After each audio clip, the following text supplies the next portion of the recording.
Hi friends நம்மள பார்க்குறப்பலாம் நம்ம ஏதோ வந்து நம்மளோட ரொட்டீன் வேலைய வந்து செஞ்சுட்டு இருக்க மாரி தான் தெரியும். ஆனா, நமக்குள்ள வந்து ஒரு உலகமே ஓடிட்டுருக்கு. அடுத்தது வந்து இது பண்ணணும், அடுத்தது வந்து இந்த வேலைய செய்யணும் அப்படின்னு சொல்லிட்டு மண்டைக்குள்ள வந்து ஓடிக்கிட்டே இருக்கும். அது எப்படி தானோ தெரியல. என்னால வந்து அத கண்ட்ரோல் பண்ணவே முடியல. இதே மாரி தான் ஏதாவது வந்து தலை வலிக்குதுன்னு நம்ம படுத்தா கூட பார்த்தீங்கன்னா, நாய்க்கு சாப்பாடு வைக்கல, அது பண்ணல, இது பண்ணல, சிங்க்ல வந்து பாத்திரம் கிடக்குது. இந்த மாரி வந்து தோணிக்கிட்டே இருக்கும். என்ன மாரி தான் உங்களுக்குமா? அப்படின்றத கமெண்ட்ல சொல்லுங்க. இந்த மாரி தான் அது நானும் வந்து அந்த மாரி நினைக்கக்கூடாது அப்படின்னு நினைக்கிறேன். இருந்தாலுமே வந்து மைண்ட வந்து அப்படியே வந்து ஓடிக்கிட்டே இருக்கும். அந்த மாரி தான் இன்னைக்கு காலைல எந்திரிக்கிறப்பயே காலையில என்ன செய்யலாம்? என்ன பண்ணலாம்? அப்படின்ற மாரி தான் யோசிச்சுட்டே வந்து எந்திரிச்சிருந்தேன். இந்த பூ வந்து நான் பூக்கலன்னு வந்து சொல்லியிருந்தேன் இல்லையா? இது எப்படி பூக்க போகுதுன்னு தெரியல அப்படின்ருந்தேன். அழகா வந்து பார்த்தீங்கன்னா, ஒரு நாள் வந்து மொட்டை தான் ஈவினிங் வந்து பார்த்தேன். கொஞ்ச நேரம் கழிச்சு ஒரு 6:30 மணிக்கு பார்க்குறேன், லைனா அடுக்கடுக்கா பூத்துக்கிட்டே வருது. ரொம்ப பார்க்கறதுக்கு நல்லா இருந்தது. இது எப்படி இருக்குன்னா பூவு, வாசனை வருதான்னு தான் பார்த்தேன். ஆனா வாசனைலாம் வரல. சம்மங்கி பூ மாரியே இருக்கு. அது பூக்கறதுக்கு ஃபுல்லா வந்து பூத்த பிறகு ரொம்ப சூப்பரா இருக்கு. நான் கூட இந்த அளவுக்கு இருக்குன்னு தெரியல. ஒரு சிலவங்கலாம் பார்த்து பரவாயில்லையே சூப்பரா இருக்கு, அழகா இருக்கு இந்த பூவெல்லாம் வந்து சொல்லியிருந்தாங்க பார்த்துட்டு.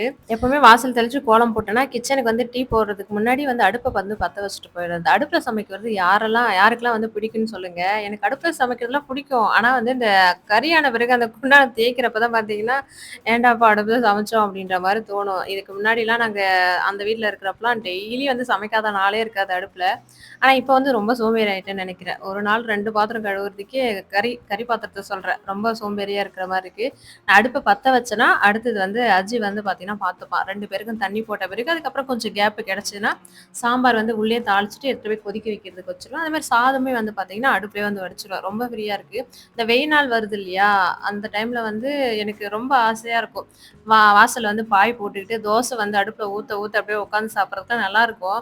அது ஒரு சில டைம் தான் வந்து நடந்திருக்கு. இப்பலாம் வந்து பாம்பு வந்து பயத்தினாலே வந்து கொஞ்சம் பயமா தான் இருக்கு. வெயில் நாள்ல கண்டிப்பா வந்து நைட்ல கூட தோசைலாம் வந்து அடுப்புல தான் ஊத்தலான்னு இருக்கேன். இன்னைக்கு எந்திரிக்கிறப்ப என்ன பிளான்னா, அந்த முள்ளங்கி போட்டு காரக்குழம்பு வச்சுட்டு கொத்தவரங்காய் இருக்கு. அத போட்டு பொரியல் பண்ணிடலாம் அப்படின்றதுக்காக ரெடி பண்ணியிருந்தேன்.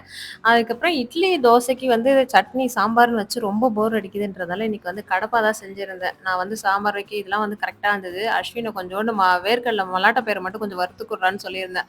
ஏன்னா வந்து இந்த கொத்தவரங்காயில வேர்க்கடல வந்து வறுத்து, அதுக்கப்புறம் பொடி பண்ணி போட்டா சூப்பரா இருக்குன்றதால, அதான் வந்து வறுத்து குடுத்துட்டுருந்தேன். பக்கத்துலயுமே வந்து கடப்பா வந்து ரொம்ப சூப்பரா இருந்து. கடப்பா ரெசிபி வேணுனா சொல்லுங்க. நான் இன்னொரு நாள் செய்றப்ப கண்டிப்பா வந்து ஷேர் பண்றேன். இந்த மாரி காலையில வந்து வேலை செய்றப்ப எனக்கு தேங்காய் துருவுறதா இருக்கட்டும், இந்த மாரி வந்து பசங்க வந்து ஹெல்ப் பண்ணுவாங்க. அதனால அடுப்ப நான் வந்து வெளியில பத்த வச்சுட்டாலும், அடுப்பு வந்து தள்ளுறதுக்கு ஒரு ஆள் வந்து தள்ளுவாங்க. அவங்க கிளம்பிட்ட பிறகு தான். ஆனா கிளம்புறதுக்கு முன்னாடி வந்து செய்ய மாட்டாங்க. அதுக்கப்புறம் எல்லாமே ரெடி ஆயிடுச்சு. இந்த கப்புல வந்து குழம்புலாம் ஊத்தி குடுக்குறது. இப்ப 2, 3 கப் எடுத்துட்டு போறது ரொம்ப வெயிட்டா இருக்கு. அதனால வந்து கிளறியே வந்து குடுத்துட்டேன்.